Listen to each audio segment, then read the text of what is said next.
Hey, be a squid and subscribe to my mediocrity. What's going on, everybody? We're taking a little detour today on Outward and talking about some things you may not have been aware of within the game. We will be continuing our run in preparation for the Three Brothers DLC, but I wanted to just lay some questions to rest. I either get on Discord all the time or just in comments. It's pretty surprising that this game has been out for a very long time now, and a lot of people really just still have some questions that blow my mind that I would consider to be just basic knowledge of the game.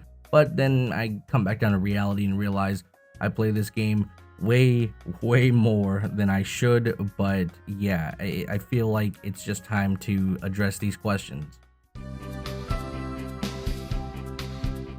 So to start this list off, we have the infamous Code Sonic feature. I have been asked this question so many times since its release that I am just numb to the idea of Code Sonic. If you name your character literally Code Sonic, capital C, capital S, the whole 9 yards, you can unlock and enable the feature in the main menu for super speed, allowing you to run like Sonic. And I mean that, you are running like Sonic. It's not a roll spam or a glitch, it's just a little Easter egg they put into the game to probably shut us up about travel times, but we will never be silenced. Give us mounts or we will storm the 9 Dots office. Anyway, moving on to number 2 of this list.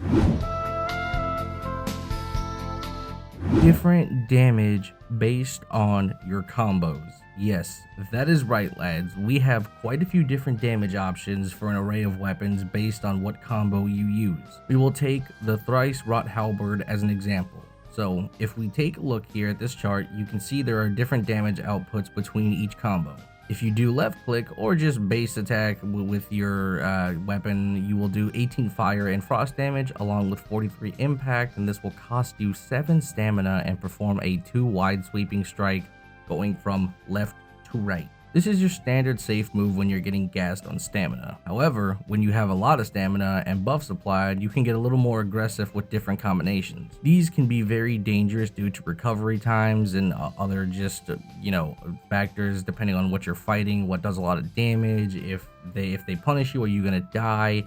Are you at low health? Do you have a lot of health? Do you have a lot of armor? Like, there's just a lot of variables that go into this, but the basis of this is essentially whiff punishing is a big part of Outward. Depending on your weapon, if you whiff or mistime a combo, you might be open to get punished by your enemy. Typically what you want to do is use these different moves wisely and not just spam the hardest hitting moves, because oftentimes you're going to gas yourself on stamina and then you're sitting there walking around trying to dodge attacks, and if you're fighting something that has any remote set of difficulties, this is going to absolutely destroy you. And if you don't even have armor or any kind of pots to help mitigate this option, you really are just kind of in a bad spot.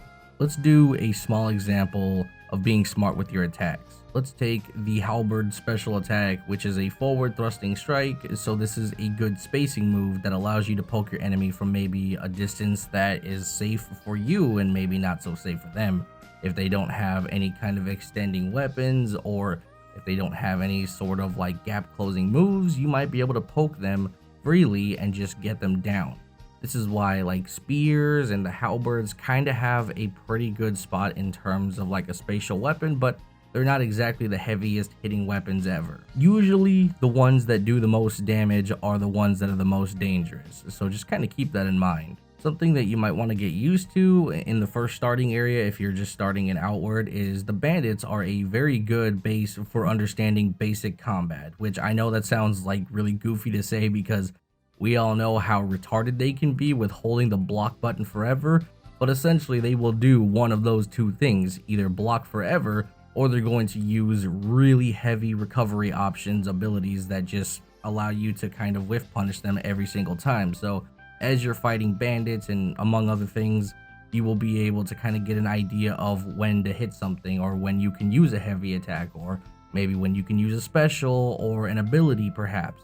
This all just comes down to playing the game for a number of hours. For me, I've fought a lot of things where I know what hit is going to cause a hit stun, which will happen after a stamina drain. So if you keep hitting an opponent, their stamina will get drained over and over and over. Eventually the bar will go down to 0 and then they will receive a stun or knockdown, whatever. So I've just gotten to the point where most mobs that are kind of just little baby mobs, I can actually tell when they are going to, get knocked down to the floor. But anyway, taking into consideration these different combos, every single weapon type from one-handers to two-handed axe have a different set of combinations, so make sure you look them up and see what does the most damage, what's the most stamina draining, what's the safest. Just kind of get a general idea. If you want a combat guide, maybe we'll talk about it at a later time, but for now, let's move on to our final destination. I really didn't want to say that.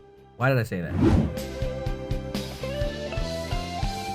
So we have Levant's secret shop, which is not really a secret anymore since the game has been out forever, and most of this stuff can kind of be bought in Harmattan, but it's still worth mentioning for some people that may not have the DLC, or that just don't wish to go to Harmattan because they don't want to spend 200 silver just to travel back and forth. So all you have to do to unlock this shop is pay this old guy in Levant a shitload of money over and over and over again until eventually he opens a shop in the slums of Levant, and you can buy all sorts of garbage here, especially garbage. It's really not that great. Like, the gear here is okay. Mainly, I would say the armor is the staple part of the shop. Some weapons, meh, but overall, it's really just not that amazing.